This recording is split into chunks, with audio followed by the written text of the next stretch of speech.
the CZ600 Trail, an excellent rifle that maybe is a bit lost in what it is. Now, what do I mean by that? This rifle, throughout the testing I did with it, excellent rifle.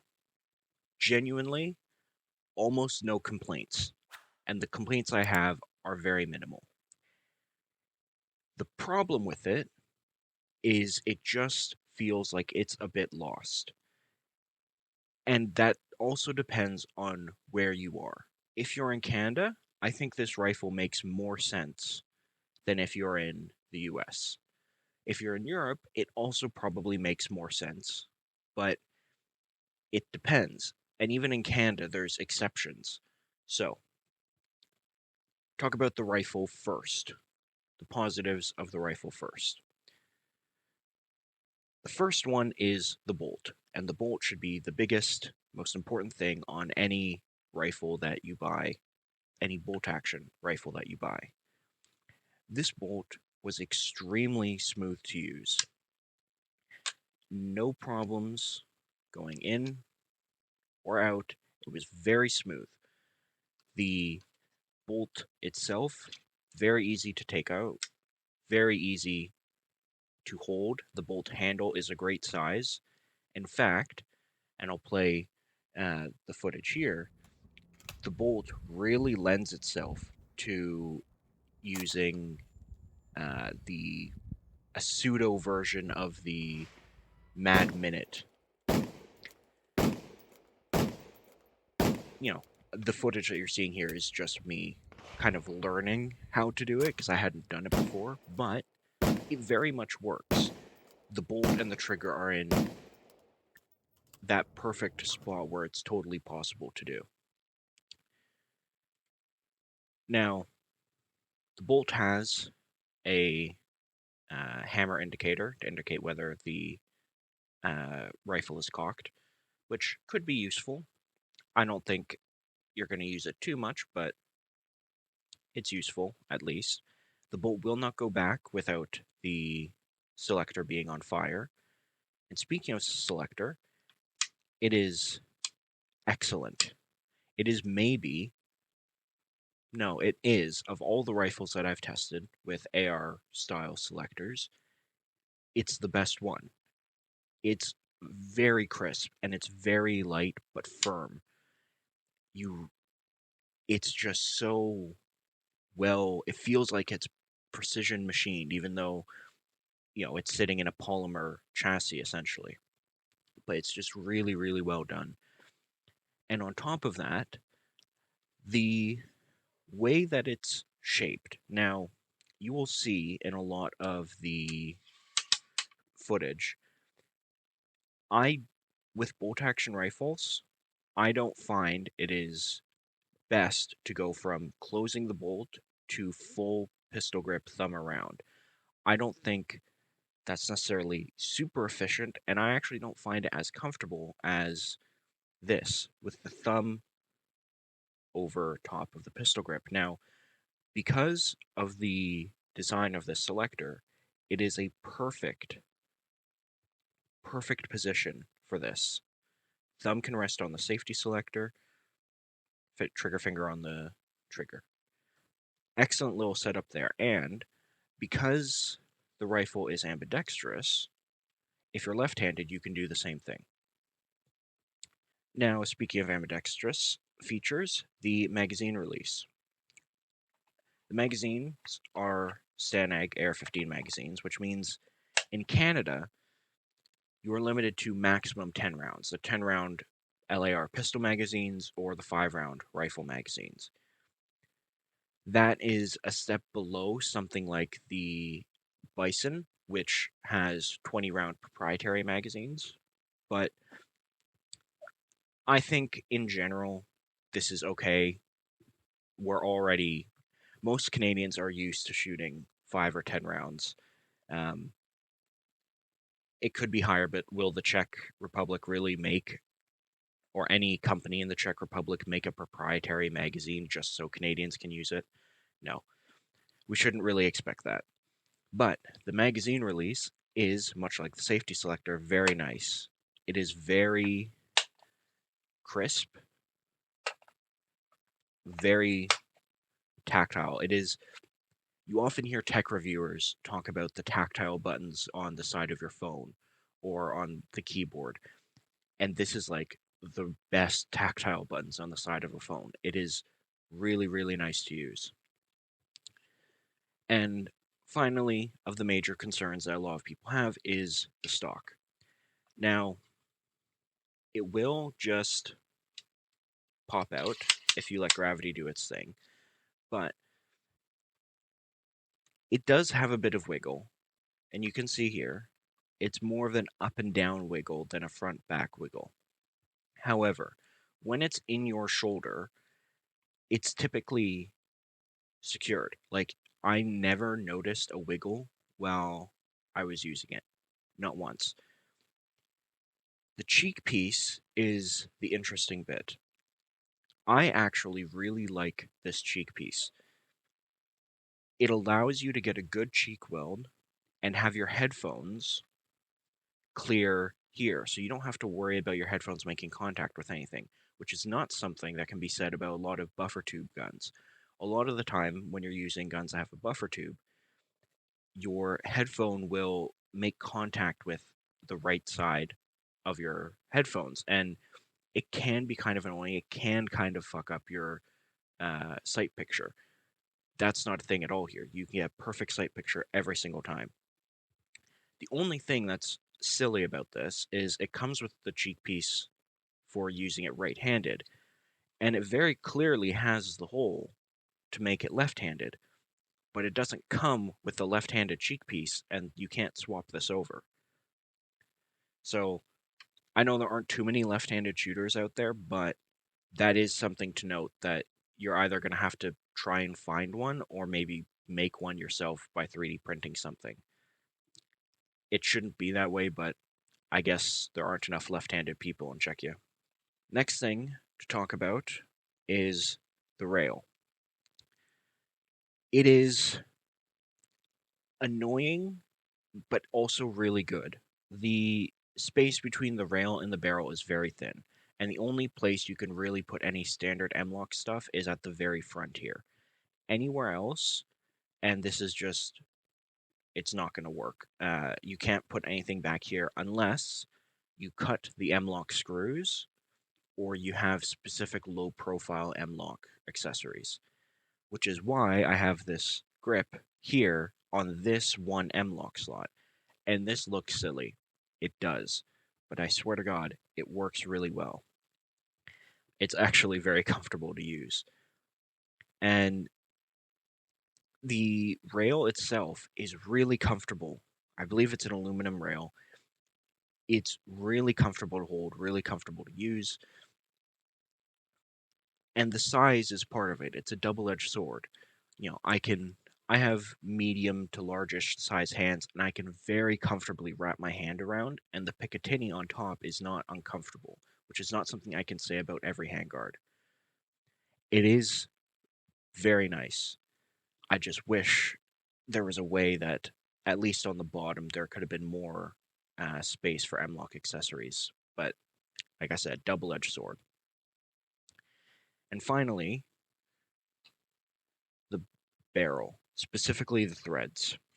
Now, a bolt action doesn't need a muzzle brake. It doesn't need a linear compensator. It doesn't need a flash hider. I think it would be nice to have a muzzle brake or a linear compensator. So it's kind of disappointing that it uses this weird European M15 by 1 thread. I wish it was just in half by 28 or 5/8 by 24 even.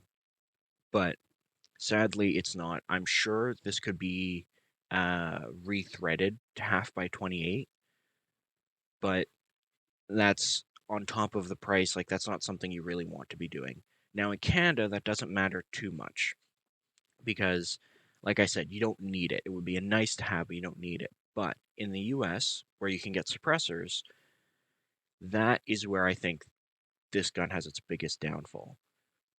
Not being able to use any of your half by 28 or 5/8 by 24 suppressors unless you get it rethreaded really sucks, because a gun like this with subsonic ammo, whether it's in 7.62 or 5.56, would really excel. It would be such an excellent plinking and trail gun and everything like that. But because you can't use any of your suppressors unless you have one of those modular ones where you can swap out the threading, but then you have to find this weird European standard that just doesn't really exist, at least in North America, right? In Europe, I'm sure there's plenty of suppressors that use this. So for the Europeans, this isn't a problem at all. But in North America, this is a problem. It's an annoying problem, but not a.